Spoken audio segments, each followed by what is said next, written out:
नमस्कार, मैं हूं रविकांत। स्वागत है आप सबका। आज फिर इतिहास के पन्नों को पलटते हैं और आज इतिहास में 6ठी शताब्दी ईसा पूर्व में महात्मा बुद्ध का जन्म हुआ, जिसे हम गौतम बुद्ध भी कहते हैं। बचपन का नाम उनका सिद्धार्थ था। तो आज वही चर्चा करते हैं, एक दार्शनिक विश्लेषण हम करते हैं महात्मा बुद्ध के बारे में। 6ठी शताब्दी ईसा पूर्व लगभग 563 ईसा पूर्व में लुम्बिनी के वन में कहा जाता है कि वो आमों का एक बागीचा था। उसमें महात्मा बुद्ध यानी सिद्धार्थ का जन्म हुआ था और ये दुर्भाग्य था कि जन्म के साथ ही उनकी माता का देहांत हो गया। तो उनका लालन पालन उनकी मौसी ने किया, जिनका नाम गौतमी था। ये चूँकि राज परिवार से थे और इनके पिता का नाम शुद्धोधन था, जो कि शाक्य गण के एक गणराज्य था। छोटे छोटे गणतंत्र उसमें हुआ करते थे और गणतंत्रों की ये पद्धति, जो शासन पद्धति थी, वो लोकतांत्रिक होती थी। माने एक समिति आम तौर पे बैठ करके और सलाह मशवरे के आधार पर शासन का संचालन करती थी। इन्हीं गणों में शाक्य कुल एक था। उन्हीं शाक्य कुल में महात्मा बुद्ध का जन्म हुआ। बचपन का नाम सिद्धार्थ था। उनके पिता का नाम शुद्धोधन था। और ये जो जगह है वो एक रुमिनदेई नाम की जगह है, नेपाल में पड़ती है। बिल्कुल तराई का इलाका है ये। वहीं आम की बगिया में इनका जन्म हुआ था। बचपन से ये बड़े ही चिंतनशील थे और चिंतनशील होने के कारण इनके पिताजी को काफ़ी वो बहुत चिंता में थे कि हमारा पुत्र जो है वो इतना एकाकी जीवन क्यों जीना चाहता है, अकेले क्यों रहता है और इतना चिंतन क्यों करता है। वो बहुत परेशान रहा करते थे महात्मा बुद्ध के इस व्यवहार को लेकर के। तो उनके अंदर एक विचार आया, उनके लोगों ने सलाह दिया उनको कि इनको विषय वासनाओं की तरफ लाया जाए, लौकिक दुनिया की तरफ लाया जाए, ताकि ये कुछ जाने और इनका मन आम सामाजिक दुनिया में लगे। बहुत कोशिश की गई, लेकिन उस बचपन के सिद्धार्थ का मन नहीं लगा और वो लगातार चिंतनशील बार बार इन बातों का चिंतन किया करते थे कि जन्म क्यों हुआ, ईश्वर क्या है। एक दार्शनिक विश्लेषण इनके मन में हमेशा चलता था। पिता को और चिंता हुई और 16 वर्ष की अवस्था में उन्होंने अपने पुत्र का विवाह कर दिया। विवाह करने के बाद भी वो स्थिति नहीं आई जो ये लोग चाहते थे। वो चाहते थे कि लौकिक दुनिया की तरफ सिद्धार्थ वापस आए, लेकिन उनके मन का जो आवेग था वो कहीं और था। हालांकि एक पुत्र भी हुआ और पुत्र के पैदा होने के बाद भी महात्मा बुद्ध के पिता को ऐसा लगा कि शायद पुत्र पैदा होने के बाद सांसारिकता है वो जगे, लेकिन ऐसा नहीं हुआ। एक दिन का वाकया है। कहा जाता है कि वो कहीं बैठे थे तो उन्होंने एक जर्जर वृद्ध को देखा।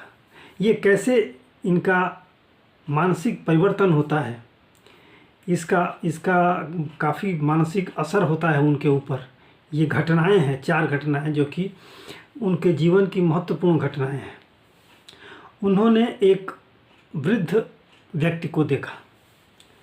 तो वृद्ध व्यक्ति जो भी होगा उसे तमाम तरह की परेशानियां होंगी। वृद्धावस्था की जो उम्र होती है वो अपने आप में कष्टदायक होती है। उन्हें देख कर के बहुत पीड़ा हुई। फिर एक रोगी को देखा उन्होंने, जो युवा तो था लेकिन रोग से ग्रस्त था, उसकी पीड़ा उन्होंने देखा।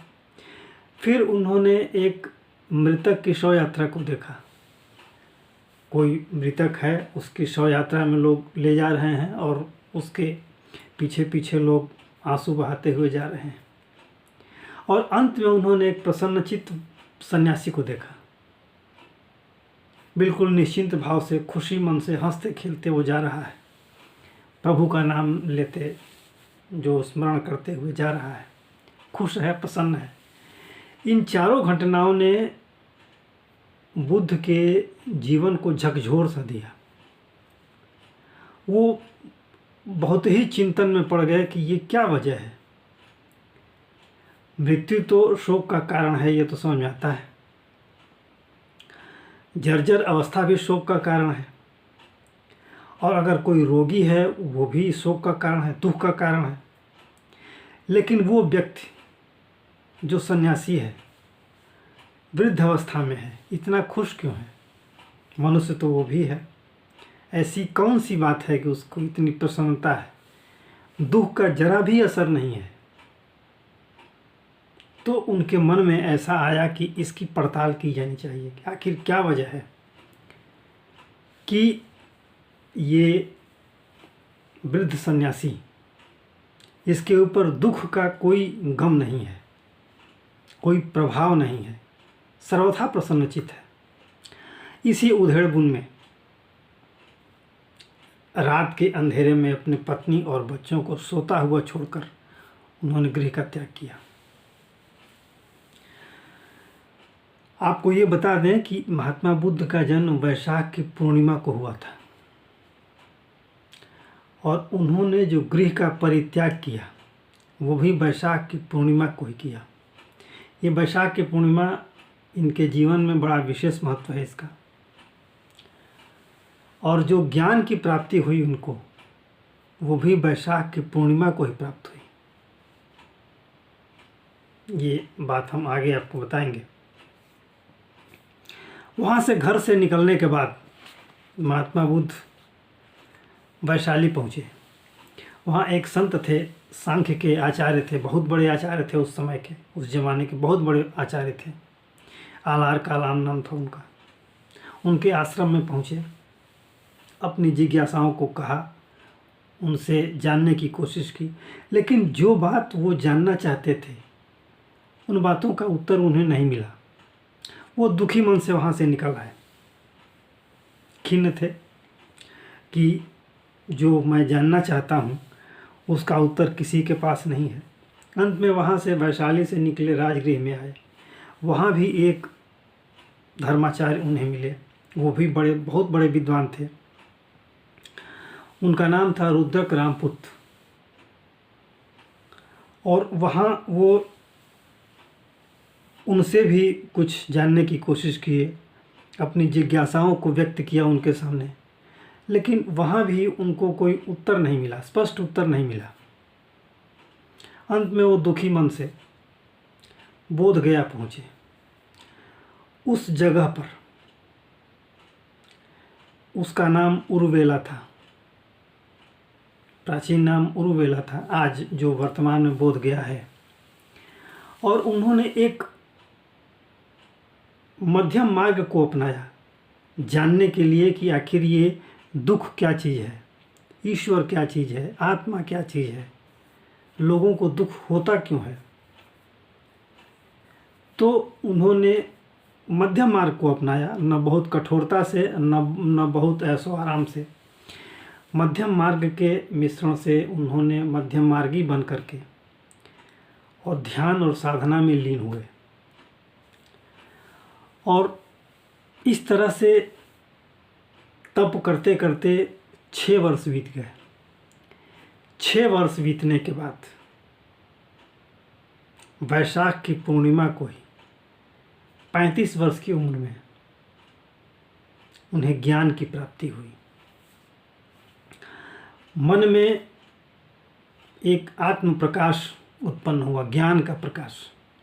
तब वो जान पाए कि मैं जिन तत्वों की तलाश में था, मैं जो खोज रहा था वो क्या है। और इस तरह से उन्हें वैशाख की पूर्णिमा को ही ज्ञान की प्राप्ति हुई।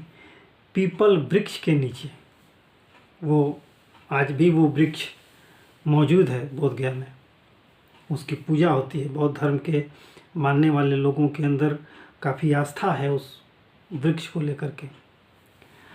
और इस तरह से उस सिद्धार्थ से वो गौतम बुद्ध कहलाए, महात्मा बुद्ध कहलाए। उनकी जिज्ञासाएं शांत हुई और उनके साथ जो राजगृह में 5 सन्यासी मिले थे, वो 5 सन्यासी उनके साथ सदैव रहे।